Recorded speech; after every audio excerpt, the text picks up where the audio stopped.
Welcome back to the deep dive. Today, we're not really going to talk about failure as a personal event. We're focusing on structure. Right. Specifically, we're doing a deep dive into the professional creative world, and we're going to try and reframe something that I think everyone knows, which is rejection. And that reframing is absolutely critical Yeah. because we usually think of rejection as this one big dramatic moment. Did the gallery say yes? Did the funding come through? The big no. The big no. But the sources we're looking at today, they force us to see it completely differently. It's not an interruption. Yeah. It's the baseline, the Yeah. default setting for the whole system. Okay, so that changes the mission right away. This isn't about anecdotes. It's about mechanism. Exactly. For this deep dive, we've pulled together material from and about the multidisciplinary artist Roos van der Act, who works as DLEOROS. And what's so valuable about their documentation, their CV, a press kit for a podcast they made, is that it treats the struggle not as like personal bad luck, but as a rigid system you have to analyze. Precisely. So our goal here is to really dissect the psychology of it.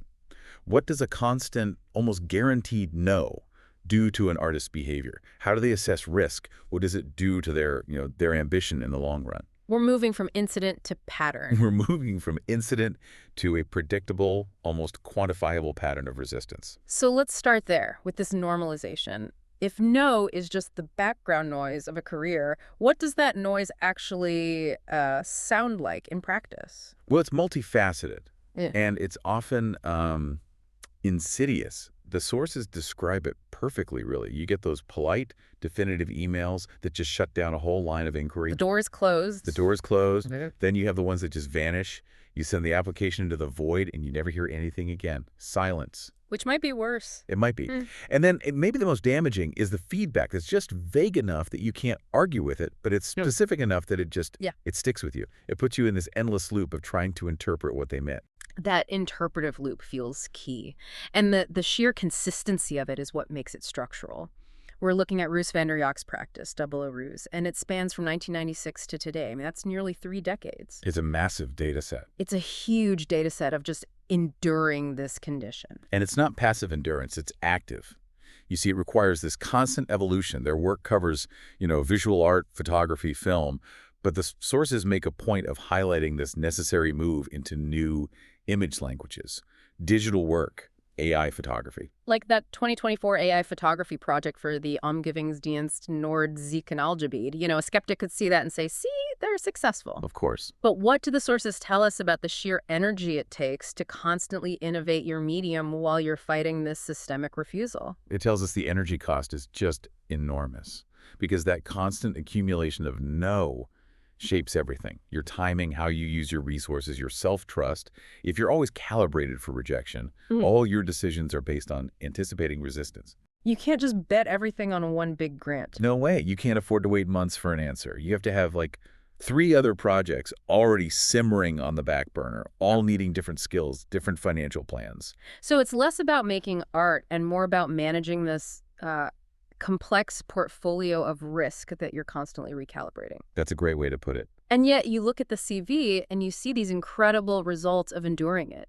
I mean, if no is the default, then every single yes on that list is proof of insane persistence. It is. The CV reads like a document of sheer tenacity. And the achievements are so diverse because the practice had to be relentless to survive. You see, being a finalist for that sculpture tribute to slavery victims for the Louvre, that's top-tier international ambition. And then short films like Tarot or The Core getting into IFFR and Cannes Short Film Corner. These aren't signs of a smooth ride. They're evidence of what it takes to break through that guaranteed headwind. Okay, so that headwind, that leads us right into the opacity of the system. If rejection is constant, but the feedback is vague, you're essentially trapped.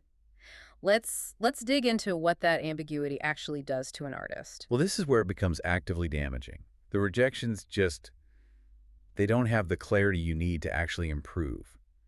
The feedback is usually some generic line, the project didn't align with our current goals. Something you can't argue with. Exactly. Vague enough to be irrefutable, but just specific enough to plant that seed of doubt about your whole concept. I can't see that. And if you don't have that clear external accountability, the outcome has to be an increased risk of self-censorship, right? You have no manual for how to get better. You're just forced to guess what the gatekeepers want. And that guessing game leads straight to that toxic conditioning. When the system won't tell you why it said no, you internalize it. The problem becomes you. The source material says it very clearly, doesn't it? It says rejection lands squarely on the person who made the work. It does. Artists are literally trained to read an institutional response as a personal failure. And that makes it incredibly hard to separate your self-worth from, the whims of a funding cycle or a curator's taste. It's almost a kind of structural gaslighting. The institution makes a decision based on its own budget or politics, but the artist experiences it as a direct critique of their talent or their vision. Exactly right. And the system enforces conformity through this. We see it laid out in the artist press kit, this requirement for the artist to translate their raw vision into formal, bureaucratic, institutional language. And we can see that in the title of the CV itself. It's in Dutch, but it says 10 behoe van a subsidienvragen Mondrian fonds. That phrase says it all. It literally means for the purpose of subsidy applications to the Mondrian Fund, which is the main public arts fund in the Netherlands. So the art isn't enough. The art is just the start. The real artistic labor now includes all this administrative and translational work. You're not just making art. You're writing a business plan for your soul, trying to translate it into jargon, just to get a permission slip to keep working. That shift is fascinating, and I have to ask, does it suggest this? This administrative burden is now a huge part of an artist's life, because it just sounds exhausting. It shows it's non-optional. And all of this negotiation, this translation, it's all deeply shaped by anticipation. The psychological weight of rejection doesn't start when the email arrives. It starts way before. The second you have the idea, the financial reality, odds of getting a no, it all becomes part of the creative calculation from day one. Absolutely. Artists are conditioned to anticipate refusal before they even take the big risks. And this is what leads to that slow, quiet death of big ideas, what we call the downward recalibration of ambition. That phrase, downward recalibration, that's so powerful because it's not a dramatic decision, it's a slow adjustment. It is. You start with your wildest, most ambitious idea for a film, but then you think, okay, realistically, who's going to fund this? It's too expensive, it's too risky. So you scale it back to a short. Or you change the medium to something cheaper, just to up your odds of getting a yes. That is the mechanism, precisely. The work gets adjusted downward, and you might not even consciously realize you're compromising your vision. You're just trying to avoid another punishing no. You choose the safer bet, the thing that keeps the lights on, even if it's not the work you're dying to make. And this connects right into the economic reality of it all. The Artist podcast, which is a key source here, it focuses explicitly on this. Subsidy dependency, the economics of just being an artist, this normalization of precarity, instability is the norm. Which is why the podcast itself is structured as a kind of critique. It's called a living archive, because it's recorded in real time while the artist is going through all of it, the applications, the rejections. So the process is the topic. The persistence in negotiation, that becomes the subject. Not just whether they got the grant in the end. Okay, so as we move toward the end here, I think it's really important we avoid the cliches that always come up with this topic. We are not talking about thick skin or learning from failure like it's some motivational poster. That framing misses the entire point. We have to talk about endurance as explicit, ongoing labor. It's a conscious, strategic decision to keep making ambitious work when refusal is basically guaranteed.